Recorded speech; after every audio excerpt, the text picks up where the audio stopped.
Wirya Carita mempersembahkan kisah karya Apung Suwarno berjudul Kris Kyai Setan Kober.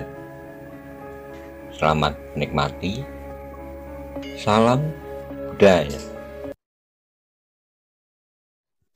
Monggo kula aturi subscribe, like, komen, saha share. Matur nuwun.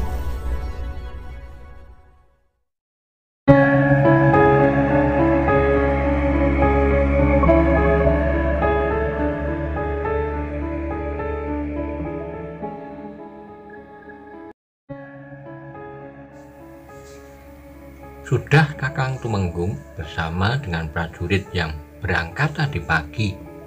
Kita berangkatkan 3 ekor kuda yang membawa beban, jawab Tumenggung Gagak Nabrang. Baiklah, pembicaraan kita cukup sekian, besok pagi kita bertemu lagi di sini, kata Tumenggung Gajah Birowo. Tiganya lalu keluar. Ketika sampai di halaman, Tumenggung Suropati lalu berjalan menuju ke arah pohon sawu. Menemui 2 orang berpakaian petani. Kalian boleh berangkat, kok bawa beberapa panah sendaren, kata Tumenggung Suropati. Ya gitu Tumenggung, kami bawa panah sendaren. Kami berangkat sekarang, kata salah seorang petani itu. Tak lama kemudian 2 ekor kuda yang ditunggangi oleh 2 orang berpakaian petani yang membawa beberapa panah sendaren keluar dari pintu gerbang keraton menuju ke arah timur, ke arah hutan Prawoto. Malam itu ketika langit bertabur bintang di atas kota Raja Demak, Karebet sedang berbaring menganyam angan-angannya yang melambung tinggi. Semuanya mengalir seperti air, begitu mudahnya. Dia sendiri pun tidak menyangka besok pagi dia akan diajak oleh Kanjeng Sultan Trenggono berburu di hutan Prawoto. Aku harus siap apapun yang akan terjadi di dalam hutan Prawoto nanti, kata Karebet di dalam hati. Malam telah larut, yang terdengar hanyalah suara binatang malam dan suara napas Karebet yang teratur. Tenggelam di alam mimpi. Esok paginya semburat merah terlihat di bang wetan ketika Karebet sedang berpamitan kepada pamannya Ganjur. Hati-hati Karebet, kali ini kau pergi bersama dengan seorang raja yang dikawal oleh belasan prajurit Wirotamtomo. Jaga dirimu baik-baik. Jangan melawan perintah Kanjeng Sultan, kata Ganjur. Baik paman, kata Karebet. Karebet lalu melangkahkan kakinya berjalan keluar dari dalam Suronatan menuju ke arah keraton. Udara pagi yang segar mengiringi Karebet yang melangkah cepat, berlomba dengan alam yang semakin terang.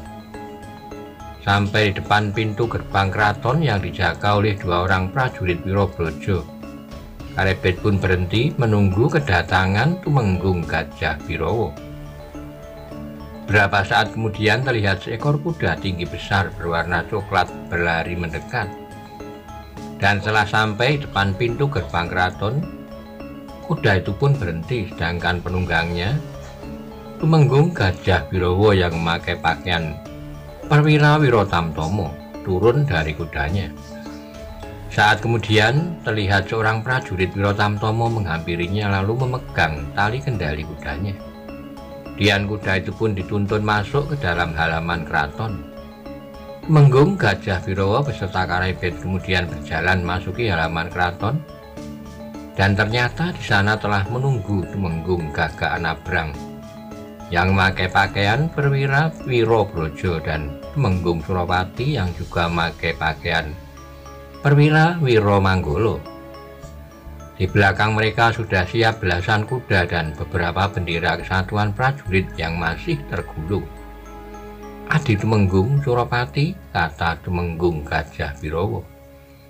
Ya Kakang Tumenggung, jawab Tumenggung Suropati. Prajurit perintis sudah bisa diberangkatkan sekarang, kata Tumenggung Gajah Birowo. Baik Kakang, kata Tumenggung Suropati. Lalu ia melambaikan tangannya sejenak. Kemudian 2 ekor kuda berpenumpang 2 orang petani yang membawa pedang pendek, panah sendaren, dan panah api berjalan keluar dari pintu gerbang keraton. Menuju ke arah timur itulah dia 2 orang prajurit perintis Wiromanggolo yang berangkat lebih awal. Mereka berkuda beberapa ratus langkah di depan rombongan Kanjeng Sultan untuk memastikan jalan yang aman dilalui rombongan Sultan Trenggono. Tumenggung Gajah Birowo manggil Karebet dengan isyarat tangan. Setelah Karebet mendekat, maka Ki Tumenggung pun berkata, "Karebet, kau bisa naik kuda?" "Bisa, Ki Tumenggung," jawab Karebet. "Baik, sekarang sebaiknya kau berganti pakaian dulu," kata Ki Tumenggung. "Maaf Ki Tumenggung, pakaian saya hanya satu yang saya pakai sekarang ini," kata Karebet. Tumenggung Gajah Birowo tersenyum. Lalu Ki Tumenggung melambaikan tangannya dan seorang abdi dalam mendekat sambil membawa sebuah bungkusan. "Karebet, ini pengadeg pakaian abdi dalam Sultanan Demak. Pakailah pakaian ini dan kau ganti pakaianmu dulu di belakang," kata Ki Tumenggung sambil memberikan sebuah bungkusan pada Karebet. "Terima kasih Ki Tumenggung," jawab Karebet sambil menerima bungkusan. Dan ia pun kemudian pergi ke belakang untuk berganti pakaian. Sementara itu seorang prajurit mengatur letak posisi beberapa kuda. Ada beberapa kuda yang posisinya masih terlihat miring, diluruskan sehingga membentuk suatu barisan kuda yang rapi. Berapa saat kemudian terlihat Karebet yang sudah berpakaian abdi dalam kesultanan berjalan menuju ke tempat Tumenggung Gajah Birowo. "Karebet, kau naik kuda yang itu. Kau bersama 2 abdi dalam lainnya nanti melayani keperluan Kanjeng Sultan dan keperluan lainnya di sepanjang jalan dan di hutan Prawoto," kata Ki Tumenggung. "Baik Ki Tumenggung," kata Karebet.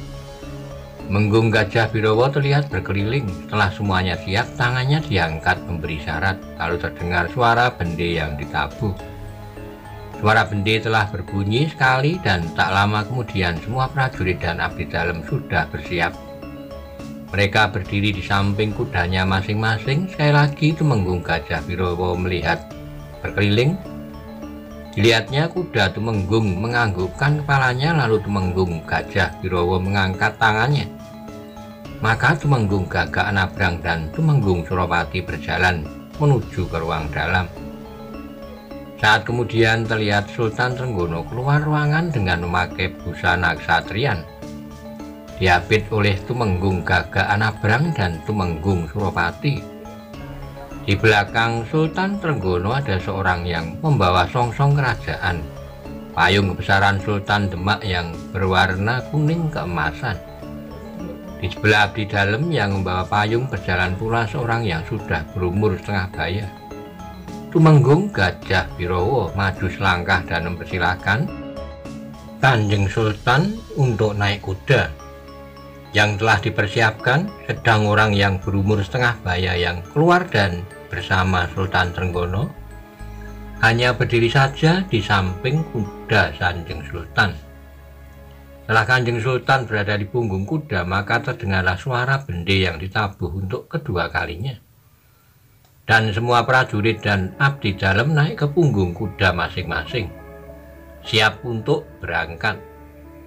Karebet yang duduk di atas kuda menebarkan pandangan berkeliling.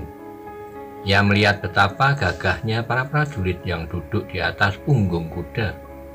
Di depan sendiri, di atas punggung kudanya, Tumenggung Gagak Nabrang bertindak sebagai cucuk lampah. Di belakangnya 6 orang prajurit berkuda Wirobrojo.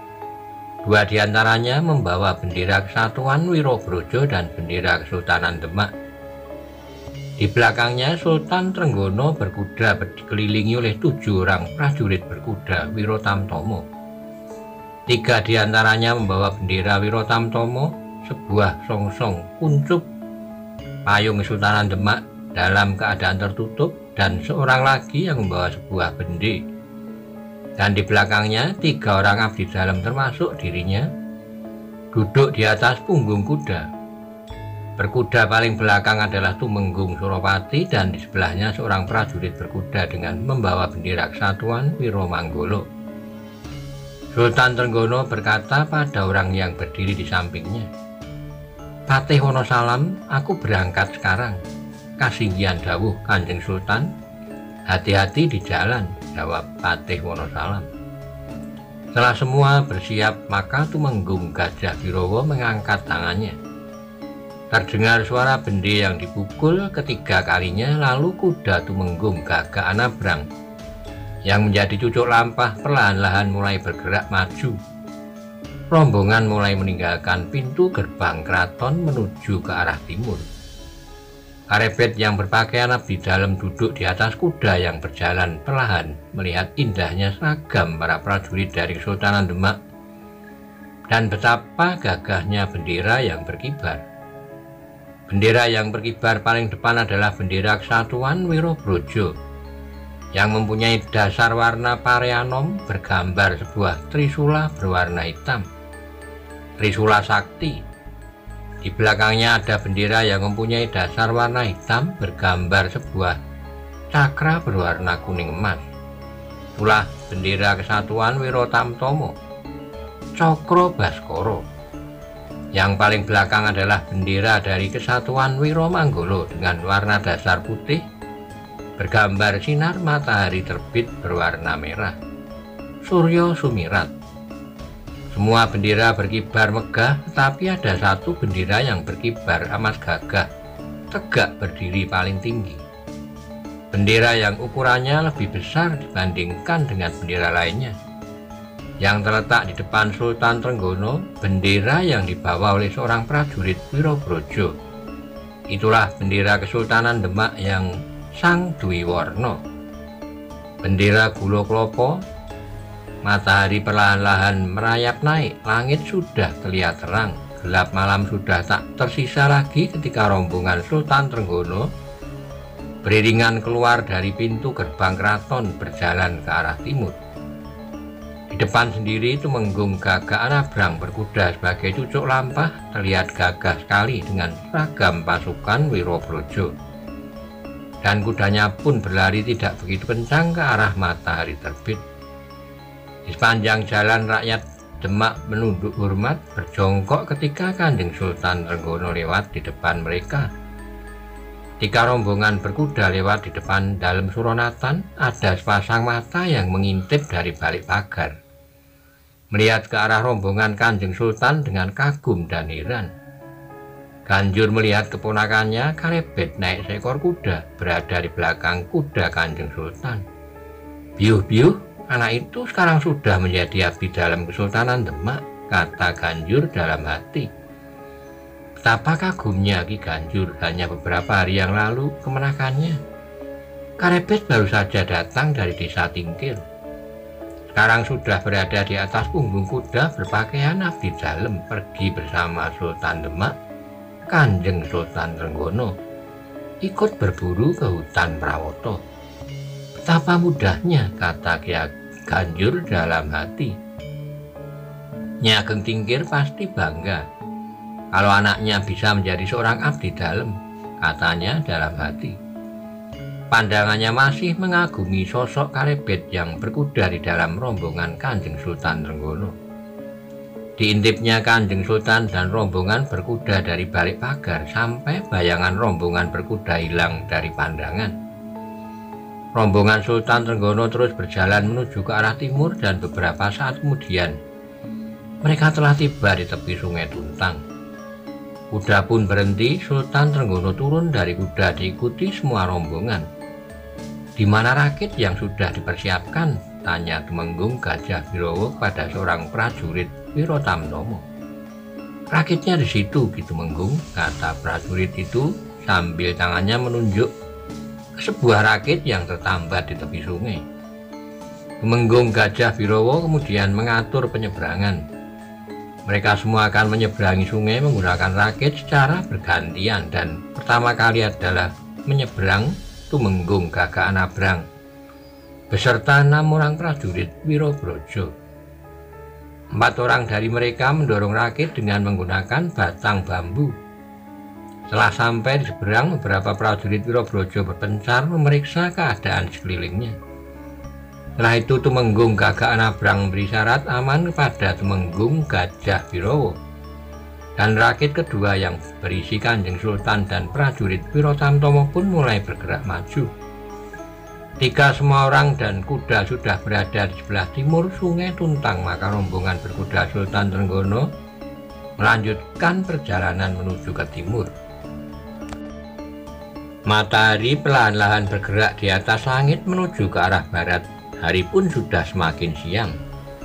Masih ada waktu beberapa saat lagi sampai di Kali Serang. Tumenggung Gajah Birowo memerintahkan kepada seorang prajurit Wiro Tamtomo untuk berangkat mendahului ke Kudus, memberi kabar kepada Sunan Kudus karena rombongan Kanjeng Sultan akan singgah di Panti Kudus. Saat kemudian seekor kuda melepaskan diri dari rombongan, dipacu menuju Panti Kudus, dan tak lama kemudian bayangannya pun sudah hilang dari pandangan. Ketika rombongan Kanjeng Sultan sudah berada di tepi Kali Serang, Ki Tumenggung Gajah Birowo kembali mengatur penyeberangan di sungai yang cukup lebar. Mereka bergantian menyeberangi sungai dengan menggunakan rakit. Dari tepi timur Kali Serang, rombongan berkuda kembali meneruskan perjalanan, dan tak lama kemudian terlihat di depan mereka sebuah bangunan yang menjadi tempat tinggal satu wali songo yang pernah menjadi senopati perang Kesultanan Demak, Kanjeng Sunan Kudus. Ketika rombongan berkuda semakin dekat, Tumenggung Gajah Birowo melihat beberapa orang berdiri di depan Panti Kudus menyambut kedatangan rombongan Sultan Trenggono. Di depan sendiri berdiri Kanjeng Sunan Kudus, dan di belakang Kanjeng Sunan Kudus belasan santri juga siap menyambut para prajurit, siap merawat dan memberi makan kuda tunggangan para prajurit. Tumenggung Gagak Anabrang yang berkuda paling depan mengangkat tangannya, dan sesaat kemudian rombongan Kanjeng Sultan berhenti dan semua penunggangnya turun dari kuda. Pandangan Kanjeng Sunan Kudus menyapu semua orang di dalam rombongan Sultan Demak. Seakan-akan ada seseorang yang ditunggu dan dicari di dalam rombongan itu. Sunan Kudus maju beberapa langkah menyambut Kanjeng Sultan bersama ketiga orang Tumenggung. Sunan Kudus mengajak mereka masuk ke ruangan Panti Kudus, sedangkan para prajurit dipersilahkan istirahat di sebuah ruangan yang lain. Di dalam ruangan, Kanjeng Sunan Kudus bersama Kanjeng Sultan Trenggono duduk di kursi, sedangkan ketiga Tumenggung duduk di atas tikar. Setelah saling menanyakan kabar keselamatan masing-masing, Sunan Kudus bertanya kepada Kanjeng Sultan, "Kanjeng Sultan, di mana muridku Penangsang?" "Penangsang sebetulnya sudah saya ajak untuk ikut berburu, Kanjeng Sunan. Tapi hari ini kebetulan Penangsang akan pergi ke Jipang Panolan," kata Sultan Trenggono. "Kemenakanku Penangsang memang terlalu keras hatinya. Kalau sudah mempunyai suatu kemauan, maka kemauan itu harus terlaksana. Seharusnya Penangsang menunda kepergiannya ke Jepang Panolan. Sebaiknya dia ikut berburu ke hutan Prawoto sehingga bisa bertemu denganku, gurunya," kata Sunan Kudus. Pembicaraan itu terhenti ketika beberapa santri Kudus masuk ke ruangan dengan membawa pisang rebus dan beberapa buah kelapa muda. Setelah Kanjeng Sultan menikmati makanan dan minuman, Sunan Kudus berkata, "Kanjeng Sultan, waktunya sudah masuk duhur. Mari kita tunaikan kewajiban kita. Kita bersama-sama sholat duhur berjamaah." "Baik Kanjeng Sunan," kata Sultan Trenggono. Kanjeng Sunan Kudus bersama Sultan Trenggono keluar ruangan diikuti oleh ketiga Tumenggung untuk menunaikan kewajiban sholat duhur. "Kolam dan padasan untuk wudhu ada di sebelah barat," kata Sunan Kudus. Bersama Kanjeng Sultan, Sunan Kudus berjalan menuju kolam serta padasan untuk mengambil air wudhu. Jika sedang berjalan, Sunan Kudus pun melihat 3 orang abdi dalam bersama beberapa orang santri sedang memberi makan dan minum kuda. 3 abdi dalam itu melihat ke Sunan Kudus yang sedang berjalan menuju padasan. Mereka mengangguk hormat. Sunan Kudus pun juga membalas hormatnya. Ketika itu pandangan mata Sunan Kudus beradu dengan sorot mata salah seorang abdi dalam yang masih sangat muda. Anak muda yang berbadan sedang wajah tampan, mempunyai sorot mata yang tajam, seperti mata seekor macan kumbang. Siapakah sebenarnya pemuda luar biasa itu? Pandangan matanya bercahaya, kata Sunan Kudus dalam hati. Ketika terdengar suara kentongan yang dipukul oleh salah seorang santri, maka Kanjeng Sunan Kudus bersama semua santri dan para tamu bersiap melakukan sholat zuhur berjamaah. Perlahan-lahan matahari terus bergeser ke arah barat dan telah tiba saatnya Sultan Trenggono, para perwira dan para prajurit dijamu makan siang di dalam panti Kudus. Dan setelah selesai makan, Kanjeng Sunan Kudus mengajak Sultan Trenggono untuk berbicara berdua di sebuah ruangan di dalam panti Kudus. Kanjeng Sultan, kata Sunan Kudus, sebelum kita sholat tadi, saya berjalan ke tempat padasan untuk mengambil air wudhu. Saya melihat 3 orang abdi dalam, seorang diantaranya menarik perhatian saya. Umurnya masih sangat muda, pandangan matanya tajam. Kalau boleh tahu siapakah sebenarnya pemuda itu, Kanjeng Sultan? Tanya Sunan Kudus. Yang dimaksud Kanjeng Sunan seorang anak muda bertubuh sedang, berwajah tampan, pandangan matanya tajam, tanya Sultan Trenggono. Betul, Kanjeng Sultan, kata Sunan Kudus.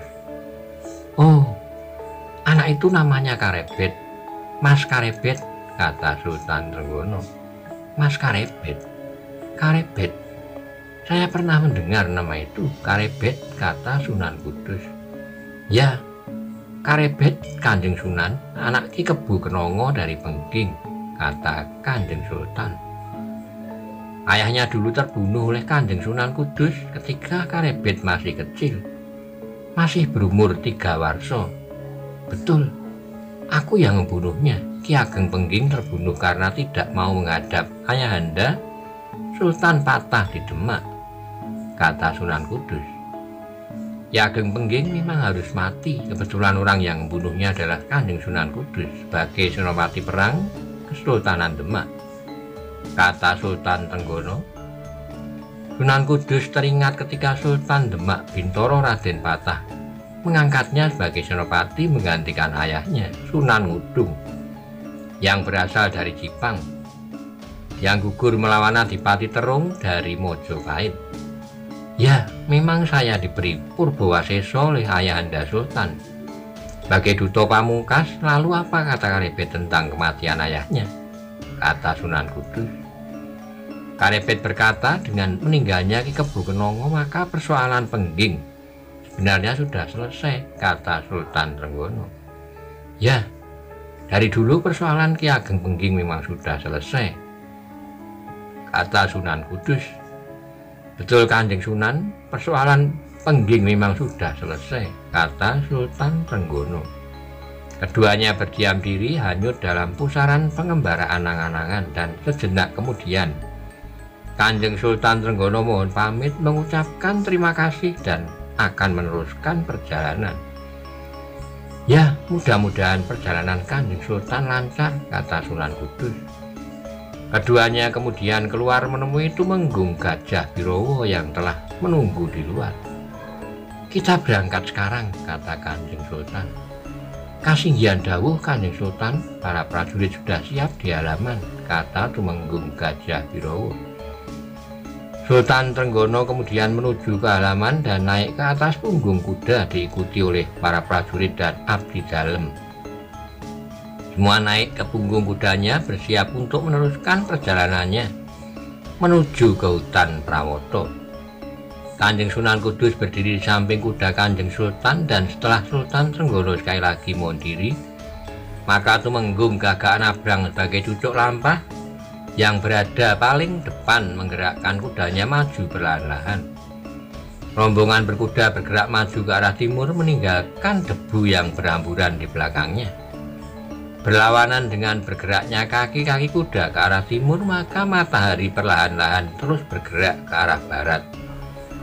Rombongan berkuda berjalan terus, belum jauh dari panti Kudus. Tumenggung Gagak Nabrang membelokkan kudanya sedikit ke arah selatan menuju arah hutan Prawoto. Setelah menempuh waktu cukup lama, maka Tumenggung Gagak Nabrang mengangkat tangannya. memberi syarat untuk berjalan lebih pelan karena sudah masuk di bibir hutan Prawoto. Rombongan berkuda berjalan masuk ke hutan, tak lama kemudian sampailah di sebuah tanah lapang yang agak luas. Dan di sana telah terdapat 4 buah gubuk yang telah dibangun oleh prajurit yang telah berangkat lebih dulu. Sebuah perkemahan sederhana. 4 bangunan gubuk yang dibangun di atas tanah lapang, 1 bangunan gubuk agak besar berada di tengah. Dikelilingi 3 bangunan gubuk ukuran sedang dan hanya berjarak beberapa puluh langkah dari perkemahan. Terdapat sebuah sungai kecil yang dapat dipergunakan untuk mandi ataupun untuk keperluan lainnya.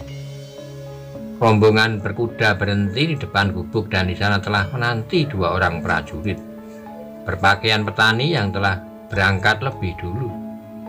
Mereka berdua berkuda beberapa ratus langkah di depan rombongan Kanjeng Sultan. Sultan Trenggono turun dari kudanya diikuti oleh 3 orang tumenggung beserta prajurit yang membawa songsong kesultanan. Berjalan menuju gubuk yang paling besar dan atapnya tertutup oleh daun kelapa. Di dalam gubuk ada 2 buah lincak yang terbuat dari bambu. Lalu ada sebuah meja, di atasnya terdapat sebuah kendi, sebuah peloncon tempat songsong kerajaan, beberapa buah kelapa muda dan beberapa buah-buahan segar. Di sudut gubuk ada sebuah kamar yang disekat. Di dalamnya ada banyak sekali bambu-bambu yang dipotong pendek berisi air untuk keperluan mandi Sultan Trenggono. Telah mengantar Kanjeng Sultan masuk ke dalam gubuknya dan memasukkan payung kerajaan ke dalam sebuah peloncon yang sebenarnya adalah tempat menyimpan tombak yang saat ini dipakai untuk tempat payung supaya bisa berdiri. Maka 3 orang tumenggung dan seorang prajurit pembawa songsong berjalan menuju ke 3 gubuk lainnya. Sedangkan di depan gubuk Sultan Trenggono berjaga 2 orang prajurit berpakaian petani. Dalam ketiga gubuk yang lain banyak terdapat bahan makanan yang segera dimasak oleh abdi dalem, dibantu oleh beberapa orang prajurit. 2 orang prajurit Wiro Tamtomo telah berganti pakaian dan dengan memakai pakaian sehari-hari, mereka mengambil alih penjagaan gubuk Kanjeng Sultan dari prajurit berpakaian petani. Di halaman, bendera yang dibawa rombongan ditancapkan di tanah sehingga bendera itu bisa bebas berkibar tertiup angin. Terjadi kesibukan ketika 3 orang abdi dalem dibantu beberapa prajurit sedang memasak nasi untuk makan malam Sultan Trenggono beserta para prajurit. Malam telah menyelimuti hutan Prawoto, sinar bulan purnama hanya mampu menggapai lemah kegelapan hutan. Beberapa obor dinyalakan di depan beberapa gubuk. 2 orang prajurit Wiro Tamtomo masih berjaga di depan gubuk Kanjeng Sultan. Di dalam gubuk Sultan Trenggono duduk di hadapan oleh Tumenggung Gajah Birowo dan Tumenggung Gagak Anabrang. Di depannya di atas meja terdapat sebuah pelita kecil yang menyala dengan diberi minyak dari lemak binatang yang dipanaskan. Saat kemudian masuklah 2 orang abdi dalem membawa makanan, nasi sebakul, sayur dan sepotong daging bakar. Makanannya ditaruh di situ saja, Karebet, kata Kanjeng Sultan. Ndika dawuh Kanjeng Sultan, kata Karebet setelah meletakkan makanan di atas meja. 2 abdi dalem pun bergeser keluar dari gubuk Kanjeng Sultan. Mohon ampun Kanjeng Sultan, makanannya akan hamba cicipi lebih dahulu, kata Tumenggung Gajah Birowo. Ya, silakan, kata Kanjeng Sultan. Tumenggung Gajah Birowo mengambil daun pisang lalu dibuatnya sebuah pincuk dan diisinya dengan nasi dan sayur, serta diirisnya sedikit daging bakar. Tumenggung Gajah Birowo menikmati makanan sambil merasakan kalau ada perbedaan atau keanehan dari makanan yang disajikan untuk Kanjeng Sultan. Sebuah pekerjaan yang berbahaya mencicipi masakan untuk Sultan Trenggono. Setelah ditunggu beberapa saat ternyata Tumenggung Gajah Birowo tidak mengalami perubahan apapun, maka Kanjeng Sultan mulai mengambil makanan. Sebentar lagi kita berangkat berburu, masuk ke tengah hutan, kata Kanjeng Sultan setelah selesai makan. Kalian berdua makanlah dulu. Sendika dawuh Kanjeng Sultan, kata Tumenggung Gajah Birowo dan Tumenggung Gagak Anabrang. Kemudian perlahan keduanya keluar dari dalam gubuk. Malam semakin dalam. Para prajurit Wirotamtomo sudah bersiap mengikuti Kanjeng Sultan pergi berburu masuk dalam hutan. Adi Tumenggung Gagak Anabrang dan Adi Tumenggung Suropati, kita pergi bertiga ditambah 7 prajurit Wirotamtomo. Dan atas perintah Kanjeng Sultan ditambah 1 orang abdi dalem Karebet, kata Tumenggung Gajah Birowo. Selanjutnya siapakah yang memimpin prajurit tinggal di sini? Tanya Tumenggung Suropati. Dari kesatuan Wirobrojo Kakang Tumenggung, seorang perwira berpangkat Panji bernama Kertopati, Panji Kertopati, jawab Tumenggung Gagak Anabrang. Ketika Kesultan Trenggono keluar dari gubuk, maka 7 orang prajurit Wirotamtomo, 3 orang Tumenggung serta Karebet siap untuk berburu mengikuti Kanjeng Sultan. Berapa prajurit membawa perlengkapan berburu di samping membawa bekal, juga membawa beberapa busur dan puluhan anak panah. Adi Panji Kertopati, kata Tumenggung Gagak Anabrang. Kami berangkat sekarang, kau jaga perkemahan ini. Baik itu Tumenggung, kata Panji Kertopati. Mulailah rombongan pemburu berjalan kaki ke arah timur, masuk ke dalam gelapnya hutan.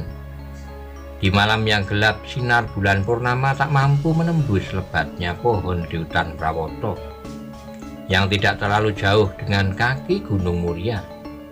Hanya terlihat seberkas sinar yang memancar dari sebuah obor yang dibawa oleh seorang prajurit.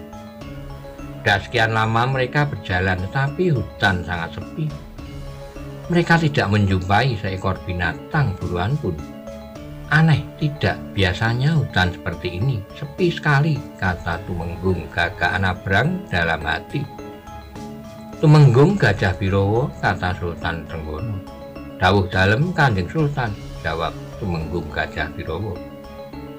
Kau rasakan ada yang aneh dengan hutan ini? Tanya Kanjeng Sultan. Kasinggihan dawuh Kanjeng Sultan, tidak biasanya suasana hutan sepi sekali seperti ini. Di sini tidak ada sedikit pun suara binatang hutan, jawab Tumenggung Gajah Birowo.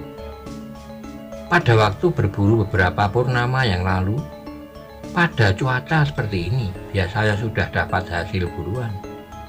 Beberapa ekor kijang atau binatang yang badannya sedikit kecil, kancil. Sultan Trenggono mempunyai naluri seorang pemburu yang sangat baik, sehingga mampu merasakan ada sesuatu yang tidak sewajarnya, sepi sekali. Ada sesuatu yang tidak wajar telah terjadi di hutan ini, kata Sultan Trenggono. Tumenggung Gajah Birowo yang berjalan di depan Sultan Trenggono segera mencabut pedang pendeknya, kemudian diikuti oleh Tumenggung Gagak Anabrang dan Tumenggung Suropati. Di tangan mereka telah tergenggam masing-masing sebuah pedang pendek. Mengetahui keadaan yang tidak dapat diraba, ke-7 orang prajurit Wirotamtomo juga mencabut pedangnya. Sedangkan orang yang berjalan paling belakang adalah Karebet, yang tidak membawa senjata, hanya membawa perbekalan dan perlengkapan berburu. Karebet menengadahkan kepalanya, panggraitonya yang tajam seakan-akan mengatakan, di depan mereka ada sesuatu yang berbahaya. Ada apa ini? Kata Karebet dalam hati. Matanya yang tajam melihat sekelilingnya, tetapi tidak terlihat apapun juga. Yang terlihat hanya gelapnya malam di dalam hutan. Berbahaya sekali, sesuatu yang bisa mendatangkan kematian. Siapakah yang berada di kegelapan malam? Tanya Karebet dalam hati. Ia tidak mau terkapar pada serangan pertama.